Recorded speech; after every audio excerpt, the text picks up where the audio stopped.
При плане 5264 тонны ожидаемый урожай цитрусовых в общественных хозяйствах республики в этом году составляет всего 2318 тонн.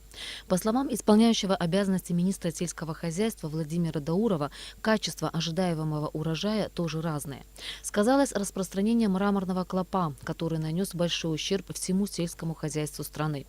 Низкая урожайность цитрусовых также обусловлена тем, что в последние годы во многих хозяйствах не проводятся в полном объеме необходимые агротехнические и защитные мероприятия.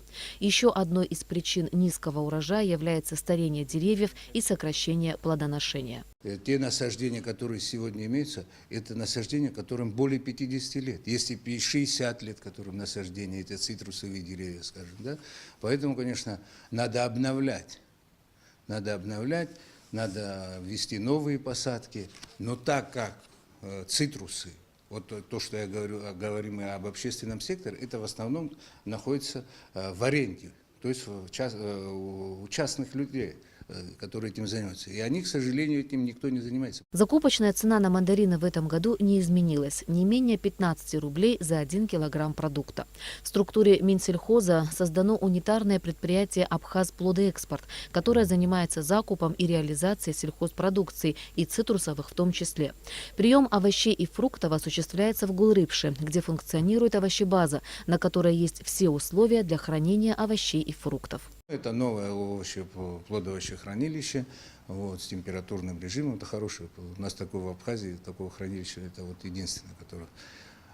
Поэтому любой гражданин, говорит, может обратиться в этот РУП, который занимается. Это по большому счету, когда люди так часто тоже спрашивают, а вот куда сбыть, а как сбыть и так далее.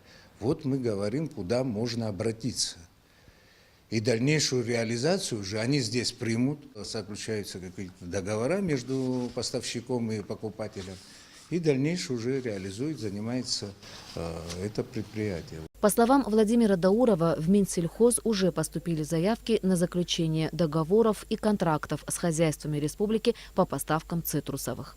Ирина Аршба, Беслан Джинджал, Абхазское телевидение.